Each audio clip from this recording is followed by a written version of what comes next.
Dude, well, look, 94 units and 20 million in volume. Is that what I read? Yeah. So, and I did 63 the year before, and this year was kind of a team building year. So like, this is where I feel like I'm a little bit more relatable to most people because I'm in the middle of my build, not like at the end of my build. Like most people are like, oh, I sold 300 units or 1,000 or 100 million volume, but you rarely get a chance to talk to somebody that's in the middle of it, in the middle of all that build. So that's kind of where I'm at right now, like in the middle of getting to a 250, 500 unit team. And I feel like that could be more useful for a lot of the agents watching this is because that's where they're at too, not the end destination.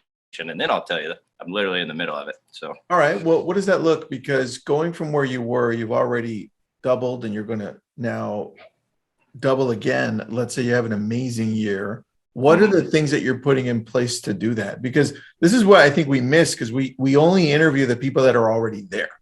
right. So you're right in the middle. What are you putting in place that you see is helping you get there? I think if I could I share my screen on this? That'd Oh, probably dude, be helpful. yes. Just show you my back end systems, and I'll just fire hose feed it all to you. And there's probably like 5 more webinars you could have off of this, but I'll just share the screen and we'll just go. We'll just go.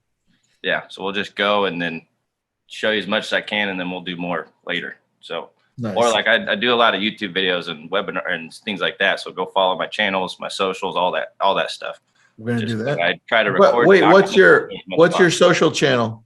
What's your YouTube so channel? For YouTube, the title of it is Wichita, Kansas, on purpose because it's aimed towards a lot of reloads. I think we're at like 357 subscribers. I just started like 10 or 11 months ago. My like flagship video that has like 12,000 views is living in Wichita, Kansas. We get a lot of people moving from like Colorado to Kansas, Florida to Kansas, California to Kansas, looking to cash out their homes there, sell there. So we send the referral listing out there, and then they come buy cash here because our price points are so great. So Wichita, Kansas for YouTube, Instagram's BG Meyer08, and then Facebook's just my name, Ben Meyer. So easy. Those are my 3 main ones that I focus on, and I don't need the TikToks and all that other stuff. I'm just going hard on my channels that I do and go with that. All right, I got you. I found you. Yep. I'm following you now. Wait, I was already following you. There we go. All right, man. All right, show us what you got. We can see your screen. So we run an ISA model is where we're at now. So, and we run an appointment model, and I'm heavy on the ISAs being like what I call the machine gunners. And then our agents are the snipers that come in here. So the ISAs are making the mass amount of calls, running through as many people as possible. And the ISAs and the agents are coming in and either having phone consults, in-person appointments, showings, or that kind of thing where the agent takes over to that extent. Because one of the biggest things I've seen with the misunderstanding with the ISAs is that agents think the ISAs are just going to hand them a buyer that's ready to go. And that's not the case. The ISAs do the pre-screening, kind of like a nurse or a front desk receptionist does for a doctor. But the doctor's ultimately got to deliver the high level value is what we're seeing. So I think people got to take into context of what an ISA does for people and not think that an ISA is just going to hand them a ready to go buyer that's ready to buy a house. That's not how this works. They just tee up more opportunities for you to get to for the sake of time. But we really focus heavily on. Who are they? First, who are they calling? Are they just calling a cold list, online leads? What are they calling? I'll back all the way up and go to our marketing screen. So Google and Bing leads is what we run on primarily. So Google Analytics, every day I'm in here looking at our analytics. Like right now we have 5 users on the site.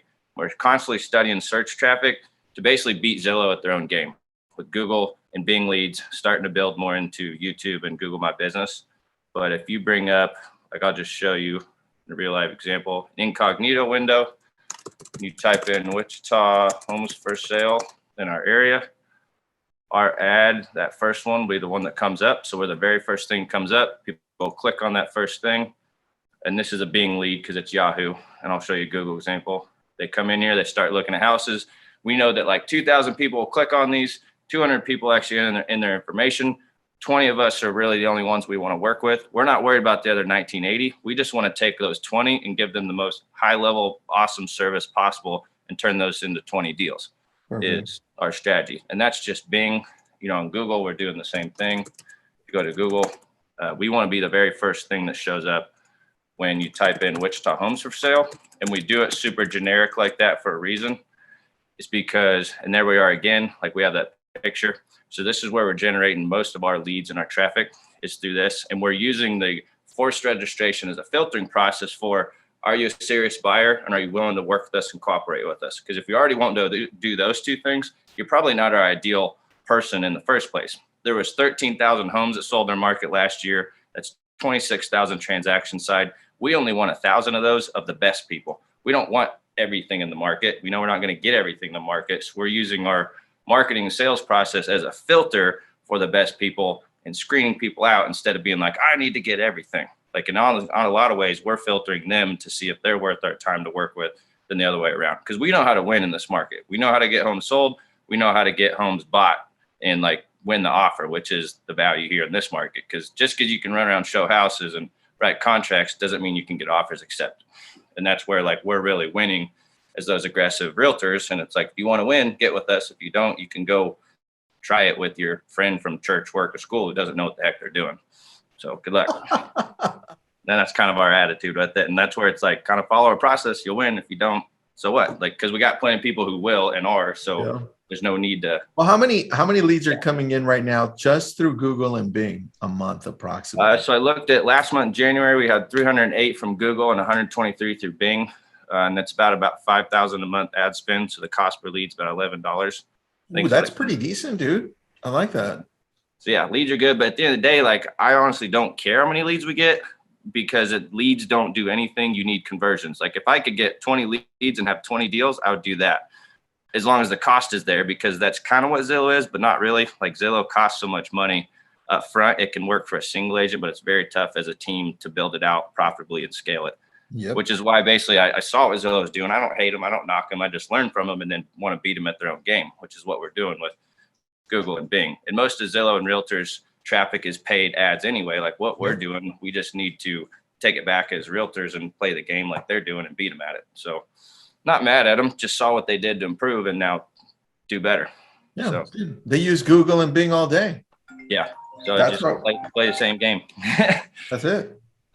So we'll study the online search traffic. And I think Google ads, just for the insight of what people are signing up for, looking at, is telling you what the market does before the market even does it, before people are buying houses and whatnot. You know what people are looking for based on some of these things you can look at on the backside of your ad account and analytics. Like to be a market expert, that's show, like you need to study that stuff along with your MLS data to understand what people are doing, getting in there. But you can see like on our site, like a good, like 231 today or yesterday came from paid search, 232 from direct, 39 from social, 13 points. So we got a healthy mix, but we're building it out. So it's not all these paid ads, but that's definitely our bread and butter. It's about 60% paid ads, 40% SOI, sphere of influence, personal stuff. And I'm from Wichita, my hometown, but I built, like when I sold 63 2 years ago, 80% of that was online ads to only 20% was my SOI. And I'm from here. That's just showing where the game is going. It's going to online leads, whether you want it to or not. So we got to get good at that because there's a ton of people I know personally who sign up on my website. It's the easiest conversion ever. It's like, hey, Bob, it's Ben Meyer. How's it going? So you sign up on my website. Like, so even your friends and family are going on to people's websites. That's true. So it doesn't matter if you want to or want to like resist that. It's there. So just get there and accept it and work with it. Is that the model for where you're heading right now? Primarily lead heavy, and what other pillars are you currently working on? So Google and Bing are our main ones, and then YouTube and Google My Business is probably the two ones that we're diving into. And then we use Facebook and Instagram from like a retargeting perspective. We don't use it from an acquisition perspective because I think it's great for retargeting as people hang out there, but they don't go there for buying a house. Or if you do, like they're halfway interested. And like I said, I don't want to generate 1,000 leads, 2,000 leads a month, and then like only 200 of those are good. I'd rather generate 400 quality Google leads and just work well with those high quality, low volume than a bunch of junk leads or just say leads to say you have leads. And like, because leads only matter if they move to closing and there's something legit there to work with. So that's kind of what our strategy with it all. Well, that's why you were showing us the ISA team. Let's talk about that approach and how often they're calling, what the scripts are like, what you expect of them. Yep.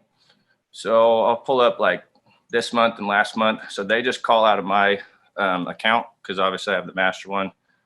So like so far we've had 145 leads this month, and you can see on here where ISAs made 1945 calls, 2,067 emails, and about 1,831 texts. So this is where we're seeing we're real text heavy because that, texts have a 90% read rate and like anywhere from like a 25 to 50% response rate, which just crushes our email, which our email is awesome too. But text is where everything's going, which I got super excited when I saw that Chime came out with the video text finally, because we've been doing this from our phone directly, and it's been money. Like I'd rather send you a video over text than call you, and they do too. Yeah. And it works so much better that way. But the ISAs, like they made 1945 calls this time, and then they work out of a Google spreadsheet. So you can see like they set 64 appointments for us in January. Which is most they ever have with that. That's when it picks up. December is only 34, which that's just part of our season. In the holidays, it slows down. So far, they've only been at 4, but you got to look at it the whole month for all this. Yeah. And we communicate with them through Basecamp, whereas we have access to them where they'll set an appointment, notify the agent. Like I'll get example of it. Like this is one this morning that got sent for Robert Burke, had all this information on it. And it's a lot of just pre-screening information. They don't get super deep into it, but that got set for Rico and then got set for our lender.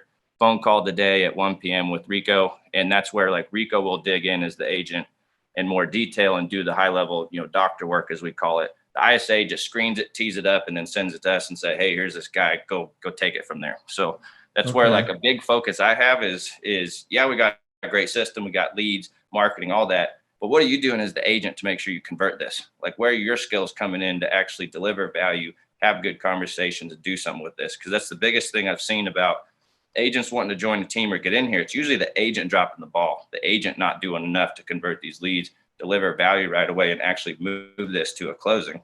And so I'm huge on focusing on developing our agents to where like we do a morning huddle every morning from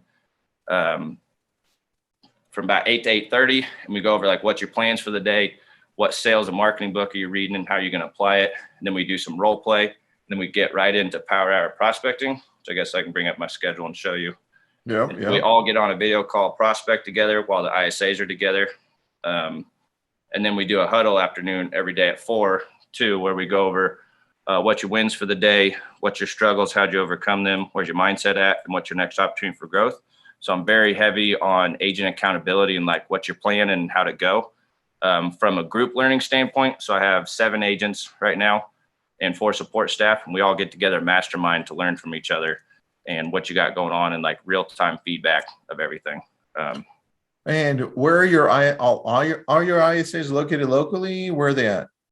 They're out of the Philippines, and I paid them about $3,200 a month.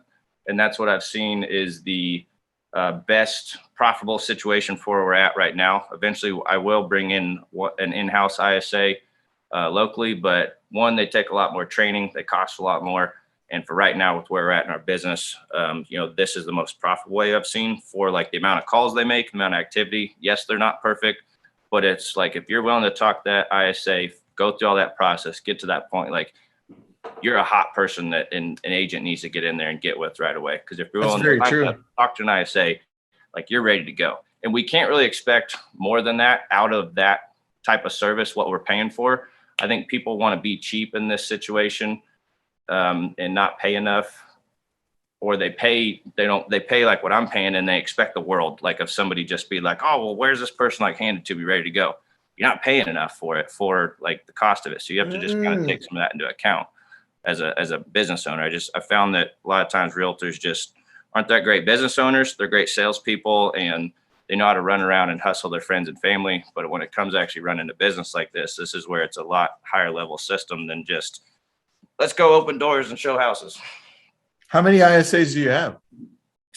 So there's a team of 3 of them and they take like 2-hour shifts doing it. So I think they dial for about 6 hours a day and they just bust out calls like crazy on it all. And they do it in a targeted way. Mm-hmm. So, I mean, and I'll kind of tell them what to focus on, what to look at, through Chime, so that they're either looking at like these opportunities that come through, which is usually people revisiting the site or specific pieces that are in like the outreach pipeline And we really want to filter people like as fast as possible, like in a real-time system that's coming through here, so that when they come through, I have a VA that also processes things on the back end, sets up property alerts, filters them, moves them to what pipeline they need to be. They respond to anything automated, they go into this response pipeline that we got to check on. But then the ISAs are typically calling through these outreach ones first, just to get an answer from them to be like, what's your situation? Are you now? Are you warm? Are you later? What is it? And then the agents are just working out of the hots, which that's on a personal level. Not a lot of automation there. That's a lot of personal one-on-one touch. And then the warms is also where the ISAs will be calling through at a time. So they're basically just trying to like kick more out of this database system up to the agents to work on with everything. And so when it comes down to the database as a whole, are your ISAs only reaching out to all the brand new leads, or are they also reaching out to the people that are coming in and taking a look at property again that day? So that's where the like opportunities have come in. So like these 23, this is people that typically have come back to the website. Got it. They'll go off of this like high interest, back to site, back to site, back to site. So that's one area they look. They also look on the notification bar or the opportunities bar over here if people have come back. So there's a few different targeted ways we do it. But yeah, it's a lot more strategic action, not just blind fire through it all, just to see who they can get a hold of. Do you typically organize the CRM, or they typically organize the CRM to start with latest activity first, or where do they gravitate to first? So they'll kind of switch it up, like on their reports. Let's see if they got one in here. No, not here. On the reports, they'll tell you like what they're calling through. So like whenever they do a call session, like this consolidated report, it'll be like, this is what they called through: new leads, response, outreach, tasks, somebody that's been on the website last 24 hours, today's opportunities, nurturing. Because then after a certain amount of time, if these people don't answer, like we put them into a different pipeline, like they're not answering. And then from there, like you can see, like we had 0 appointments, we had 12 contacts, 12 valid conversations, 226 dials in 6 hours. Like, so this was the whole day on everything. All right. And they'll tee up kind of some of these nurtures too, where sometimes we go get involved as the realtor just to establish the connection with people. And just, we want to get to that personal one-on-one connection as fast as possible, but with legit, people to do that with that aren't time wasting and whatnot. It's like, here's an idea, like last month we set 85 appointments, held 59. We put 21 under contract, because that's my bigger thing I want to look at is leads are great, appointments are great, but what's your closing ratio? Because that's about 35% on everything. And like I was actually just showing my team this. I'll show you guys this month of January was a pretty like great example of when I talk to people about like, we're going to set 15 appointments for the month. We're going to hold 10 of them. I have 3 of those under contract right now, but then there's about 2 to 3 more of these that will eventually be a list or longer term play that's going to get this closer to a 50 to 70% close ratio. Because it's not that you need more leads and you need more appointments, it's that you need to close these 10 opportunities that you did have, when they happen down the road, to turn it into a 50 to 70% close ratio. Because you only have so much time and effort that you can apply. So it's not like I need to hold 15 more appointments to get more done. We need to turn those 10 appointments into more closings. And that way you're more efficient with your time. It's more productive, instead of thinking like, oh, there'll be more opportunities, or I'll just get another chance, or I'll just work harder, do more. Like work harder and do more runs out. You can't. It does. It gets old fast. Like answer is like, well, just work harder and do more. It's like, you can't do that. Time's going to restrict you. It's not possible. So you got to do better. That's funny, man. That's funny and true. All right. So are you finding that, because I'm looking at the source right now, I see SOI, Asterix, PPC, Google, and local service ads, Bing, past clients. What are you finding is giving you the higher price point from all of these? Definitely SOI and past client. Because the way I look at online leads is it's purely for acquisition to turn them into past clients. And that's kind of the way I look at them, is you're going to get more of the, like in our market, $100,000 to $250,000 buyers that eventually become sellers, 3 to 5 years down the road. And we've actually been seeing it a lot sooner because of how much the prices are increasing. And so I look at our online leads from a long-term career standpoint of 10 to 15 years of, I'm willing to pay that high upfront cost to acquire that client as a lifetime client that's actually worth 30,000 when you consider all the referrals they do, all the repeat business they do. So past clients is definitely our best one, but obviously you got to have a way to get past clients. And so for us, that's through online leads, Google ads, that type of thing to acquire the client. And usually the reason they use you as a past client is the experience they had in that acquisition, in that first process. If it went really well and you stay marketing to them after the fact, that's when you really start to cash in down the road from the bigger picture. Now, to give you, I guess, some reference too, like I've only had my license for 6 years, been really taking this seriously for 5, and running a team for about 4 years and running leads for about 4 years. So we're still very new and young in all this compared to like some of these people have been doing this for 15, 20 years. We don't have a big, past client database. We're still in build mode, acquisition mode of everything. So. Got it. I like that. And any indication on your end if you're going to go into Facebook lead ads or Instagram ads, or you're just sticking to Google, Bing for now? Sticking to Google, Bing, YouTube, Google My Businesses. Like I'm seeing Google start to step into the real estate space, and I want to take advantage of whatever opportunities they have there. Just because I see the intent of the user going to those platforms so much better because they're going there to find houses. They're not going to Facebook and Instagram to find houses. It's a secondary thing, and it's good for retargeting and remarketing because that's where people are hanging out. And it's good to get them back on the website with that. But I don't think it's a great place to like start the lead or generate the lead, if that makes sense. Okay. That does make sense. Somebody wants to know if they can purchase your Excel sheet. This right here, sure. I'll share it with you, but you don't have to buy it. I'll just give it to you. Simple spreadsheet. You're impressing people. Ben, we've got a few minutes left, but before I forget, I'm going to tell my team, Auberry and Munch, let's bring in Ben to our next virtual event for Chime, because I think a lot of people can really benefit from what he's done here. Ben, can you help me understand who keeps that Excel sheet updated? All of us do. So it's a combined effort of my VA, me, the agents, like all of us. And we go over this daily too in our afternoon huddle. As we have accountability checks for everybody, like in front of everyone. There's no hiding anything. And so if you don't want to be embarrassed or look bad, don't get your stuff done. You go through the list and you're like, oh, Joe sucked today. That works. Like this is February. We're at 25 set, 11 held.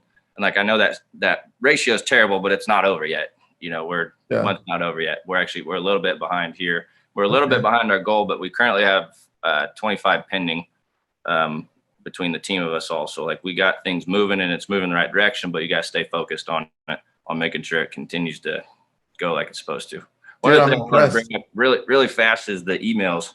So part of our biggest thing is our emails of why we're getting such a high open rate is this strategy that we use, that we set everybody up on property alerts. Yep. It'll do it. So we have like a 43% open rate and then 1.4% reply rate. And the reason for that is because we keep the main thing, which is houses. People want houses. Like 45% open rate and about 35% smart plan rate is what the open rate is. But you can see how many more houses that people want. People want houses at the end of the day. Like that's what they want. That's it. And so we keep the main thing, we send them houses. But the other side of this too is we shut a lot of people's property alerts off. Because it doesn't do you any good for somebody that's not opening emails, not responding to stuff, to keep that on. That tanks your open rate. It tanks the whole Chime users rate. And you don't want to be having that happen because it's not effective. It's people just telling you like, I don't want your stuff. So turn it off. It doesn't do anything. Are you the one who's making sure all of that is functioning in the right way on Chime, or do you have somebody doing that? So it's a little bit me, my VA, and then also like I'm expecting the agents to be managing their accounts. So I'm like, if you're not managing your accounts, turning property alerts on or off, managing smart plans, like do your job, essentially get in there and work your people. Like I'm holding that on you to make sure that that's being done. There's a guy at the bottom. Go to the bottom there. His name's Ben Meyer. Mm-hmm. He's got a really low open ratio in comparison to him. So this is what I keep telling my team. I was like, the game is beat Ben. I should not be the best agent on this team. You guys should be. Like I'm trying to run the team and get myself out of production, but that's right. But you guys should be beating me. All right, Alicia, you're listening to this. What's going on? 34%. So that's one thing about my team. Our only detriment we have is we're all so new. Alicia has been with me for a little over a month, and she sold 3 houses already. So I mean, she's doing well for being brand new to the business. That's awesome. But like, she's had her license for like 2 months. So like, Oh, dude. Yeah, That's impressive. Barbara says, yes, please, to have Ben into the virtual event. We're going to do that. Adam says, told you Ben is awesome. Yes. Adam, thank you. I knew that before. Okay. I just needed a second round of Ben. That's it. Yep. But I like just showing people, because, people can talk all day, but it's like to show visuals. People believe what they see, not what they hear. And like, you get it when you see it on everything. Yep. Julian wants to know, where do you get your ISAs? Last month. Where do you get your ISAs, dude? Lita Reynolds is the name of her. She's going to love me for mentioning that. ISA University is the name of it. Don't quote me on that rate that she gave to me. You're going to have to get with her on that rate, because part of it, she's with EXP. So you have to work a rate out with her and what services you have with her. Same. Cool. That's where I got my VA too, from her. Nice. Makes it easy, man. You guys can always message me or send me messages on Facebook or wherever if you got questions on anything. Perfect. And Walter wants to know, do you do any kind of geo farming? Not really, no. So this is my thing that I've seen is agents want to do, 20 different marketing strategies. And we just picked our one of online leads with Google and Bing and just hammered it and got really good at that. And so it's like Google and Bing, SOI, open houses is really like my 3 pillars that we hammer on that works well. And then we're getting into some YouTube and Google My Business, but it's like, I see too many agents try to do everything and get good at everything. It's like, get good at one. Like mine was online lead conversion. And I got really good at that and mastered it and just drove that down really far and just stayed really good at that. And not like, I see a lot of agents be like, okay, well, I'm good at online leads. Now I need to go do cold calling and circle prospecting and all these other things. Like, you killed like what was working. Just go with what's working and expand that out even further. Instead of trying to think we need to be everything to everyone, like just do what you do well and go hard on that thing. Dude, I love it. Well, thank you for showing this to us. This is recorded, everyone. It's going to the YouTube channel for Chime. If you want to get a hold of Ben, what's the easiest way to get a hold of you?